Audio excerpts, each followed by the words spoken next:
can make this data analysis part in 2 slides. So for inductive, I know this part is important, so you can possibly make it to the 2 pages. So for inductive method, possibly you can write a 6-page PPT slide. It's optional. So you can do within case analysis for one page or cross-sectional analysis for another page, possibly. So investigate the variance of variable and investigate the relation between variation of variable. Okay, and then you page 4 is shaping hypothesis. You can write down the more x1, the more it. Basically, it is what you learn. It is from this data analysis. From within case analysis, you can analyze variations of variable in x1, x2, y1, y2. And cross-case analysis, you match the variation in x and variation in y. Okay? So again, you have to distinguish this within case analysis and cross-case. Within case is just the variation of variables, and cross-case analysis, you compare 2 variations. And conclusion is compare your result with conflicting literature, compare your result with similar literature, and then you write down what did you learn. So it is simple, right? Just 5-page presentation. So I give you very specific format. Okay, so there shouldn't be any confusion about it. Any question? Is it okay? Yes, Victor? I have a question, but not regarding the presentation. Yeah. I missed the last class because I was sick, and I'm not sure what has been discussed in class. But I've seen that we have to follow a layout to finish our report. And the thing is that I kind of mostly finished it a few weeks ago. But for my specific subject, it's kind of hard to follow that layout. Can you alter it a little bit? No, you have to follow the layout. Actually, I told you last class, but actually layout or format is more important than content. Sorry, so you have to modify your content to fit the whole. In my case, it's like I take a case, I analyze it, I take information from it, and I kind of conclude that case, and then I move to the other one. If I was to put out all the cases in all of those categories, it would be really hard to understand and get what I'm trying to do. Yes, I understand. But the thing is, I have to be fair to all students. If I allow all students to change their format to their preference, then what is the point of using the format or layout? I still have all the elements, but they're put into like a different manner. Yeah, so please reorganize your things, your stuff. I'm just saying that it will be harder for you to understand what I'm trying to do. That's fine. Yes, that's fine. Okay. I know that's a good point. Every researcher has their own research method, their preference, but thing is that they are standard. And then for like junior scholars like us, we have to follow this format. Unless we are very famous people, I mean, if we don't follow the format, they think, why should I bother to follow your own format, although there is a standard method?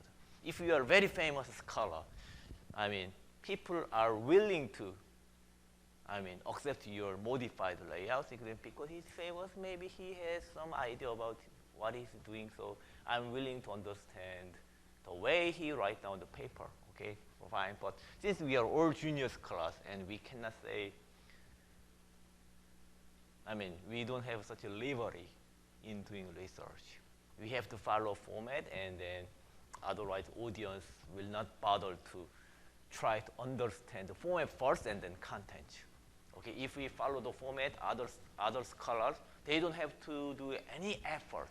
They don't have to make any effort to understand the format or layout first. Okay, so that's the point. So yes, Angelica.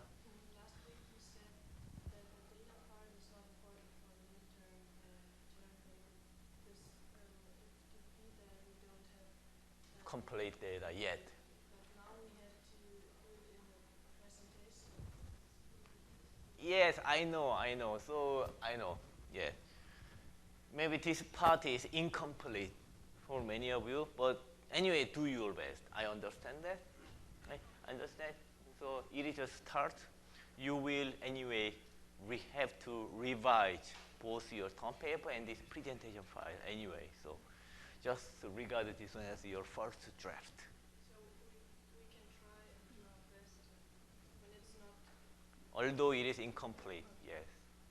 Yes. Is it So- like the same and we have to fill out the article review form in the same way that we have to present that what we fill out?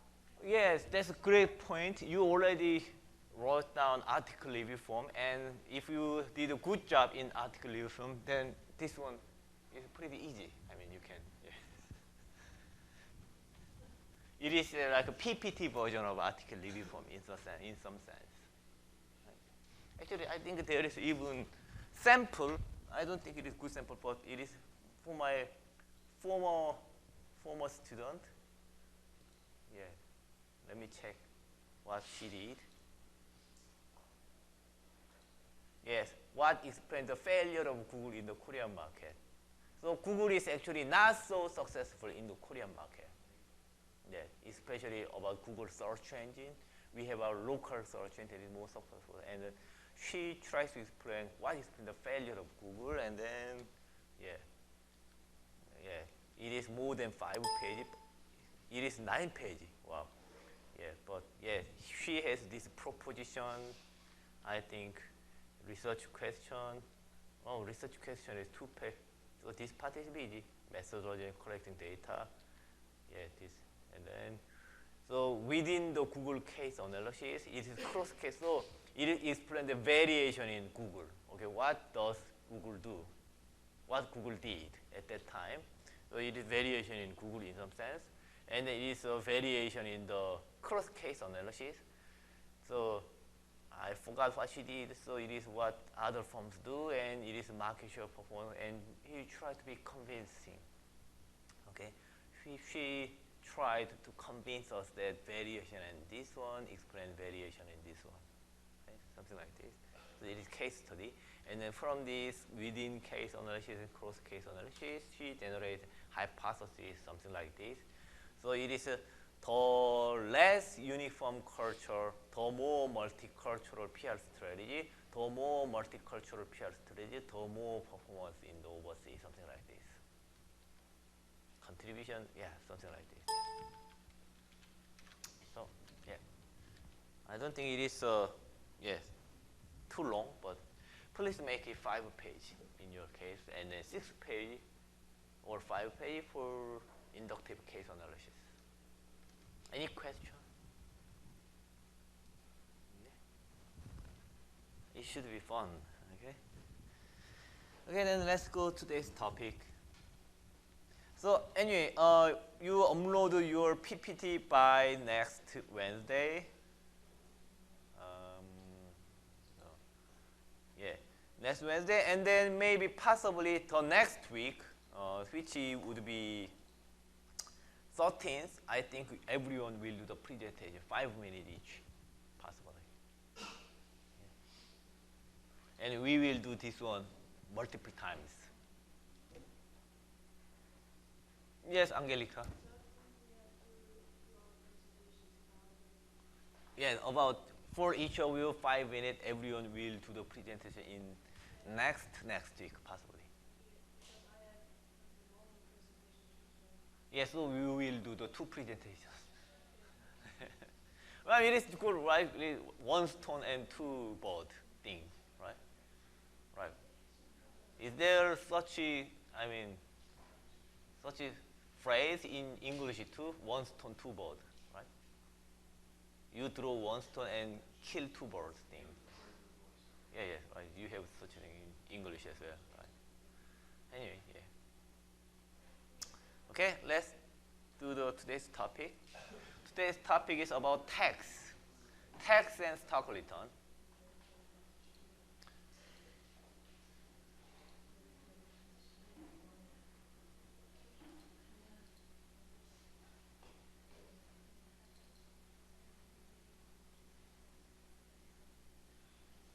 So instead of using PPT slide or other presentation format for this class, for the next couple of classes, I'll use the whole paper.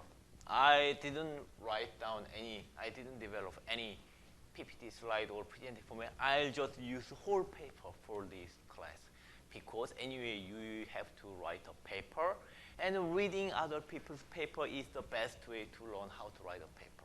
And this is a very famous paper. So while we are discussing this paper, please also try to understand how they write down the paper. Okay? How academic researchers communicate each other. Okay? And that's why I just use the whole paper for presentation. Anyway, this is the tax expense momentum written by Jacob Thomas and Frank Zhang. Okay? And then it is published in Journal of Accounting Research. Journal of Accounting Research is the most prestigious, one of the most prestigious journals in the accounting, as well as actually in finance too. Finance and accounting overlap a lot.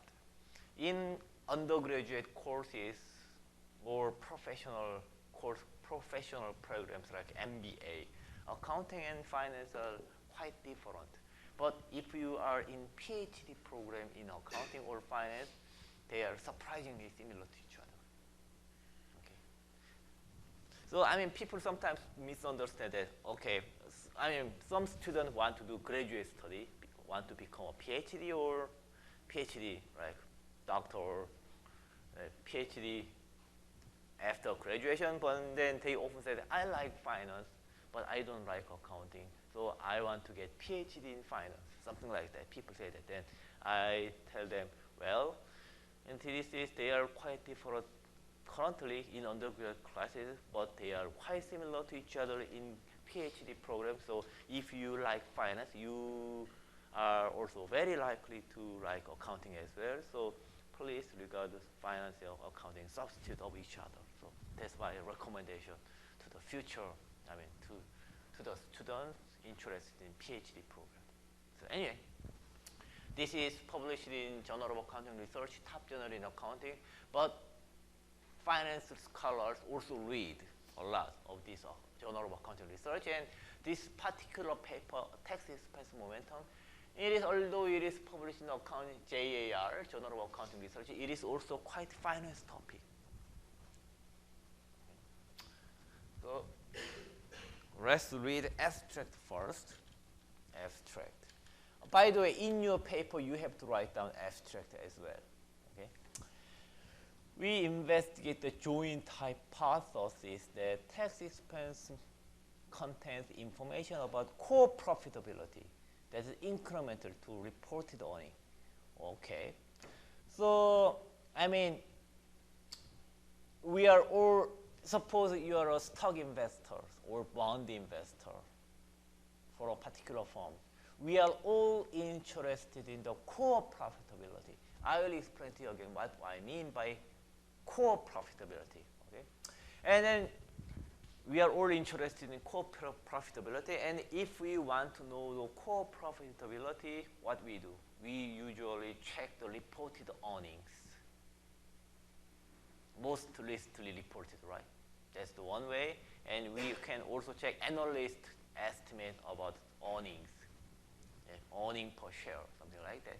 So that's one way. But they argue that tax expense, how much tax a firm pays, is actually also valuable information. In addition to that, that information is incremental. Okay, that tax expense contains information which is not included in the reported earning. So this is very important. So if you are interested in the profitability of the company, of a particular company, you have to check not only reported earnings or estimated earnings. They advise you to check how much tax they paid as well. Okay? Then why? Okay? That's the interesting part. Why? Okay? We'll check shortly. Another joint hypothesis is that information is reflected in stock price with delay. Okay, so if we combine these two hypotheses, So I mean, clearly this paper is deductive, right? They start from hypothesis. So this paper clearly deductive. And then this is very interesting. If we combine these two hypotheses, they imply how to make money, imply a way of making money. They argue that first, tax is important. Second, tax information reflects in stock price in delay. So if you figure out tax information first and then do the trading first, then basically you can make money because other people use that information with delay. Okay, that's very good, right? So if we combine these two hypotheses, that generates a very interesting one. Okay? We find that so basically from this joint hypothesis, they do empirical analysis. We find that seasonally different quarterly tax expense. We will investigate that. I mean, seasonal different. Of course, I mean, firms report earnings and tax every quarter. Every quarter they disclose their accounting information. And then every quarter there is a seasonal fluctuation as well. So because of seasonality part is quite predictable, we have to get rid of the seasonality part. After we get rid of the seasonal fluctuation, we can find the additional information. Okay, we can find the true information. Okay. That's what they did. So we find a seasonally different quarterly tax expense. Our proxy for tax expense surprise is related positive to future return. Okay, so basically they confirmed their hypothesis. So if we change their hypothesis in our format, they say that the more tax expense, the larger the core profitability. Right? It is their hypothesis. And information delayed in stock price delayed. So in that hypothesis, we have to operationalize tax expense, okay, tax expense part, and they operationalize the tax expense or tax expense momentum. Actually, they analyze tax expense surprise, okay, tax expense surprise with this one. So this is their concept, and this is their operationalization. So they argue that the higher tax expense surprise, so they say that the more tax expense, the more the core profitability, and the more the tax expense surprise, the more the future return, because they are reflected in stock price with a delay, right? And the tax expense surprise is a good thing because tax expense contains information about core profitability. So therefore, if there is a positive surprise in tax expense, it means positive surprise in core profitability. And then that positive surprise is reflected with delay in stock price. So therefore, it generates future high return. Right? Additionally, investigation reveals that tax expense surprise is related positively to change in future quarterly earnings and tax expense. So in this, they are explaining why this kind of pattern occurs. They try to understand why this thing occurs. They argue that tax expense is good and it is delayed because tax expense change can predict. They have information about core profitability because tax expense change can predict future earnings change. And in turn, tax expense change also reflect information about future tax expense change. And this is another good thing. And that future tax expense change will have information about future earnings, future of the future profitability as well. So it is good news for the foreseeable future, right? So that should include the stock price. That's the reasoning. Again, tax expense has information about not only today's profitability, but also future profitability and future tax, which is another good news for future profitability things. Okay. while the returns to investing in predictable future earning change has been documented before, so they admit that there is similar research. So they are discussing similar literature. These results suggest that predicting change in future tax expense also generates incremental future return. So they argue that this is the new finding. They argue that this is their contribution. Okay? So this is very abstract. Any question about this abstract part? Anyway, in your paper, in your term paper, you have to write the abstract, something like this. So please, use it as a template, right? And then introduction. Let's read the most important part of the paper, which is the beginning of the paper. Okay, empirical literature has shown that tax information derived from GAAP, GAAP. It is accounting principle of the United States. Financial statement contains value-relevant information, both in terms of explaining contemporaneous return as well as predicting future returns. So there are similar literature like Graham, Reddy, and Shackelford. In the existing literature already shows that tax information is important.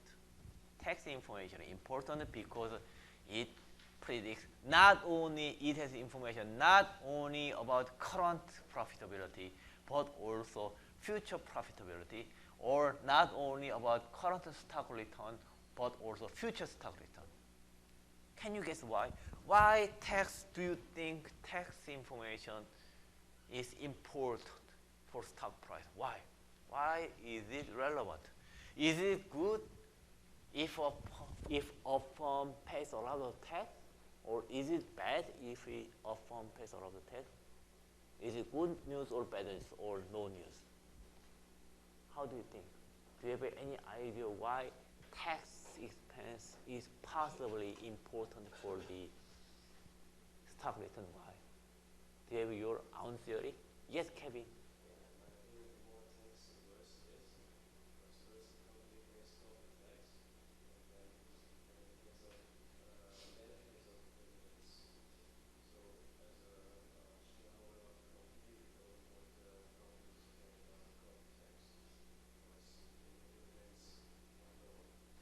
Okay, so that's an interesting point.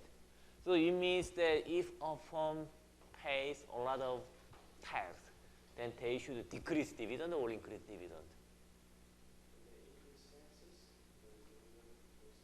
So the more dividend, the more tax, the less future dividend. So it is bad news then. Okay, interesting point. Interesting point. Yeah. That's interesting argument. Tax and dividend. Yeah. I don't think anyone investigated the relationship between tax and future dividend. That's possibly an interesting research agenda. Interesting. The more tax in percent versus other dividends. Because if company pays a lot of taxes, it would also suggest that in terms of numbers, then it would suggest that the company has a lot of profits. Yeah. So then it is good news. You have to make a distinction between tax in percent, tax in non-recurring. Okay. Okay. Good point. Interesting point. Any other thought? Any other thought? Interesting idea. Any other thought?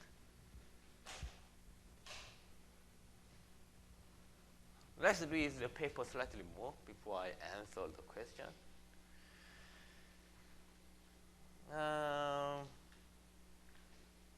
Our proxy for the surprise or information released in tax expense predicts future returns. Tax expense, okay. So we have to use the proxy, okay. So seasonally different quarterly tax expense. First, in order to investigate whether tax expense is good or bad, first we have to define what we mean by tax expense, right? And again, when they define tax expense, they measure basically not the absolute level of tax, but they measure change of the tax. Actually, yeah. So when they measure the amount of the relevant tax expense, they measure in terms of change of the tax, not absolute level. Because of change is like normalized one, right? If we just use absolute level of tax, it means, well, larger firm will pay more tax, something like this. But in terms of change, it would be more stable in some sense. It is a bit normalized. So it makes sense, right? So they use seasonally difference quarterly tax expense, which is their proxy for the surprise and information released in tax expense, predict future return. First, important thing is they are interested in the surprise in tax expense. Because if there is no surprise in tax expense, then there is no new information, right? And they are interested in new information. They are interested in value relevant information. Only new information is value relevant information, right? If everyone knows information already, there is no point of knowing that information. Me too. I mean, it is already in the match reflected in stock price, so it is not value relevant ever. Only new information is relevant, value relevant. Therefore, they are interested in tax surprise, not level. And then, so their change in tax expense, and especially within the interchange, they are interested only in the surprising part of the change of the tax. It is their point. Okay. So tax expense, the amount. So first, tax expense, the amount subtracted from pre-tax book income to get after-tax book income. Referred as earning hereunder. This is easy, right? In order to measure tax, they compare pre-tax income and after-tax income. The change is the tax. And then that consists of current and deferred portion. Okay? Then what we mean by current and deferred portion, the former represents taxes estimated to be due on taxable income allocated to this quarter. Okay? And deferred portion is important, and the latter represents adjustment or estimate for the component of this quarter's pre-tax income that are reported as taxable income in other quarters. So, I mean, anyway, you know the difference between current and deferred part, right? In accounting, we have a lot of difference between current variable and deferred variables, right? In accounting. Did you take accounting classes? Could you please raise your hand if you didn't take any accounting class before? So everyone takes at least one accounting class before, right? And then, anyway, if you took since you took accounting class, you are familiar with the current and deferred portion, and this difference between current and especially this deferred portion already, because accounting is not cash flow basis, right? Our accounting is like I forgot that one. 발생주의 회계. How to speak in English? I forgot how to say that one in English.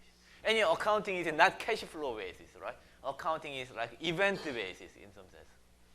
There is a term for that one. Yes, accrual basis. Yes, accounting is accrual based, which means it is event based, not cash flow based. So there is a discrepancy between accruals and cash flow, which is deferred part.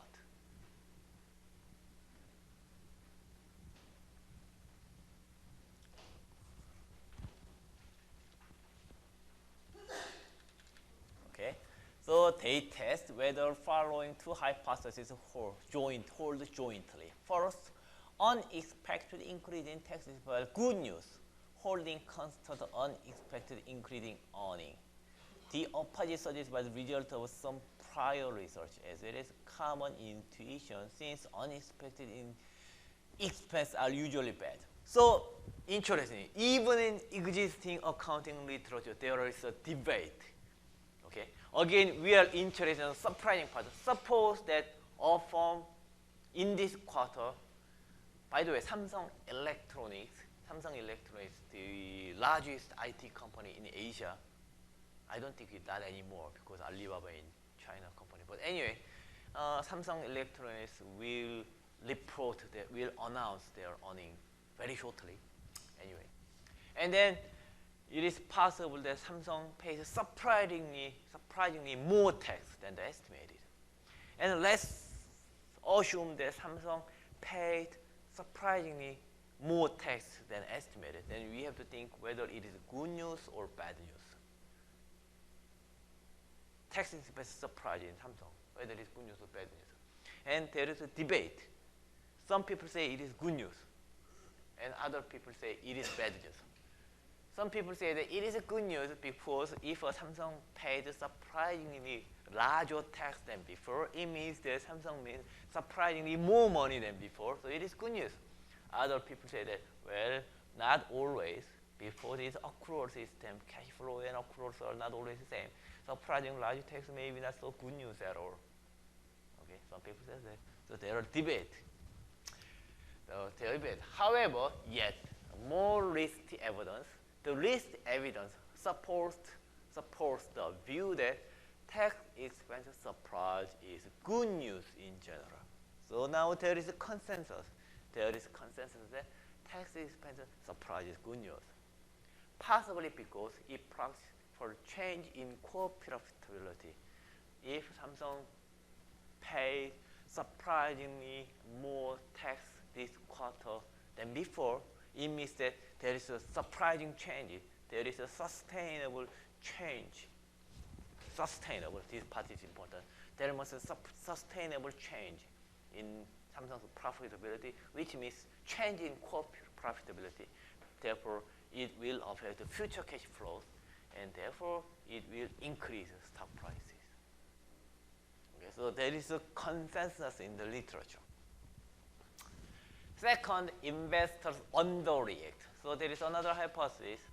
Second, investors underreact initially to the tax expense surprise and respond fully when the value implications of tax expense surprises are revealed in subsequent quarters. So it is investors. So in this argument, they argue that investors are somehow stupid, so that they don't instantly figure out what is going on in the tax expense surprise. So they underreact. Consistent with investor underreaction, sell-side analysts also appear to underreact the tax disclosure. So this is interesting, but even the smart, apparently, supposedly smart stock analysts, even stock analysts underreact. Or even stock analysts don't know what is exactly going on the tax expense surprise. If those stock analysts underreact, it is not surprising that our investors like us, retail investors, underreact and market underreact to the tax expense surprise, right? Then why even stock analysts don't know what is going on in the tax expense change? Possibly confusion about the predictable implications of a tax expense surprise is understandable, since tax disclosure are complex and opaque. Well, that's the reason. Maybe tax accounting is maybe too difficult, too complex and opaque. Maybe that's one possible reason. Well, there are two reasons, possibly. Tax accounting or tax disclosure are complex and opaque, possibly because first, tax accounting is too hard to understand, to study. This is a very difficult study. Another possibility is that maybe firms pay taxes in a strategic way. Firms are strategic in paying taxes, or in some cases, they are strategically opaque in their taxes. Therefore, even if we are very good at tax accounting, maybe it is very difficult to see through the firm's true, taxes in some way. So there are two possibilities for the receiver of the information or from the sender of the information. From the receiver's perspective, tax accounting is too hard. From the sender's perspective, they are strategically control their signal about taxes.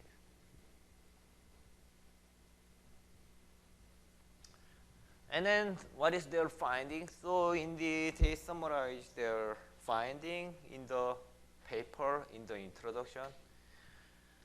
What is the highlight of their finding? We find that quarterly tax expense surprise is related positively to the next quarter's stock return. Interesting part. Even after controlling for earnings surprise. Wow, this is interesting part. So today's tax expense surprise may contain information about future earnings, and if that's true, if we can control future earnings surprise or earnings surprise, no. Okay. The thing is that Samsung surprisingly paid more tax because they surprisingly generate more earnings. That is one possibility.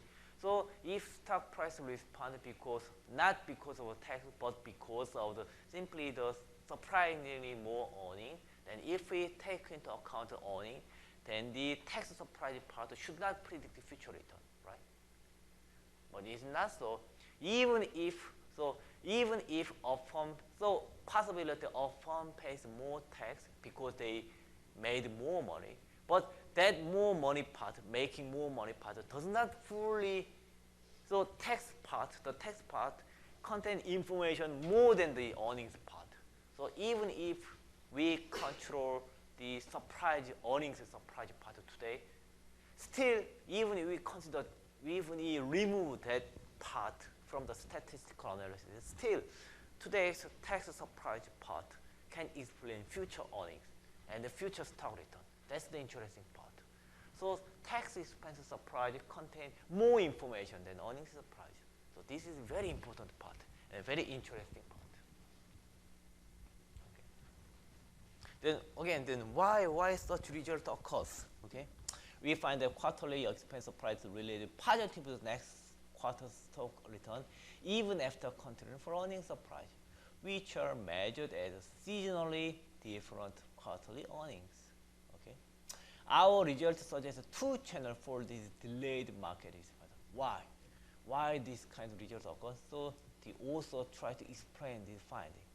Actually, I don't fully agree with their argument. So actually, I'm writing a paper about this one, and I think I will explain this later. But anyway, the author's argument, which is slightly different from mine, is that the author's argument is that our results suggest two channels for this delayed market response.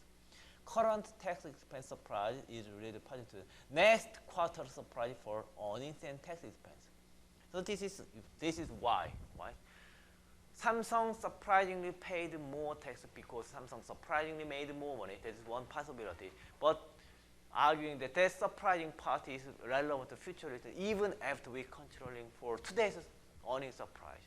Because today's earnings surprise contain additional information, more information than today's earnings surprise.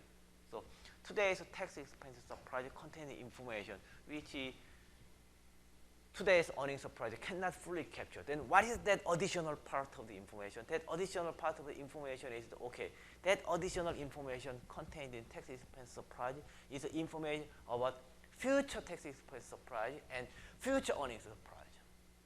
That's the additional part that today's earnings surprise cannot capture, but today's tax surprise can capture. And that's why they can explain future stock return even after we controlling for the today's earnings surprise. Any question? Is it not difficult, right? Is it difficult? 어렵나요? 안 어렵지? Any question? 쉽지? By the way, does anyone take tax accounting class? No? No one took tax accounting? No? No? Why not? Tax accounting is very practical and interesting. Why you don't take that class? Why not? Why not? You are not interested. That's interesting. Interesting thing is that you are not interested because you are a business school student, right? Business school students are not interested in tax. That is very interesting business school student. So please take tax accounting class. If you are a business major, you have to have some knowledge about tax. Especially if you are interested in finance career or accounting career, you should study some tax because tax is very, very important in practice. You will be surprised how much resources firms put in order to reduce their tax and about tax-related policies. If you are very good at tax, you will never lose your job in industry. Yeah. Any questions? No? Okay.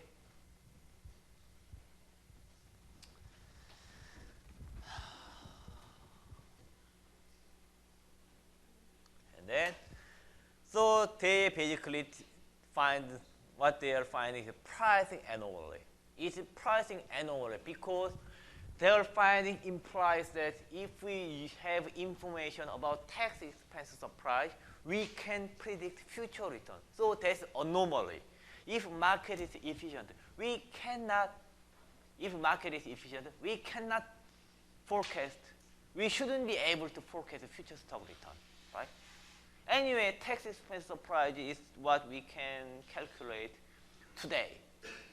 And what we know today shouldn't predict future stock return because if market is efficient, if everyone knows stock tax expense surprise today, everyone will update their trading and investment strategy, and so therefore stock price should respond instantly, right?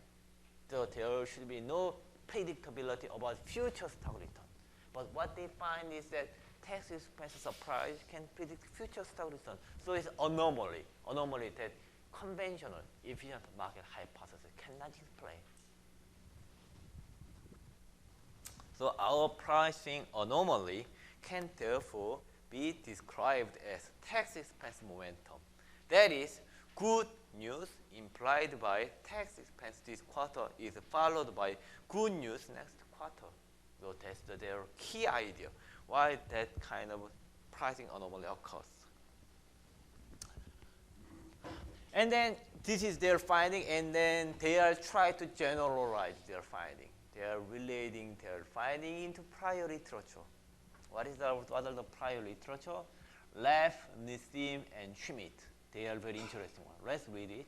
We confirm that mispricing related tax expense surprises separate from the mispricing already documented in the prior literature based on various financial and tax variables. So they argue that, so they are relating their finding with prior financial tax related research, but they argue that their findings are more than that. So they have additional contribution. So they are relating their literature to the related one, but they are arguing that their research, their finding is more than that. Okay. In particular, we show it is unrelated to the two pricing anomalies based on tax variables. So Lev and Nissim documents that the ratio of annual tax income to earning is related positively to future return. Wow, so it is another interesting one, right? Lev and Nissim find it is not change, it is simple ratio. How much they paid for tax today, how much money they make today. So there is a ratio between the two, and they find that this ratio can predict future return. So this is even simpler result than Thomas and Zhang, this paper. Where tax expense is tax return analog of earning. That is, tax expense income equals taxable income less tax due. Okay? Right? So tax income and earning. And then Schmidt decomposed earnings change. So this one, decompose earning profit into two components. The portion that captures change in effective tax rate and the remainder. Okay, so tax change. So basically, they decompose earning change into the two parts: tax change and the other change.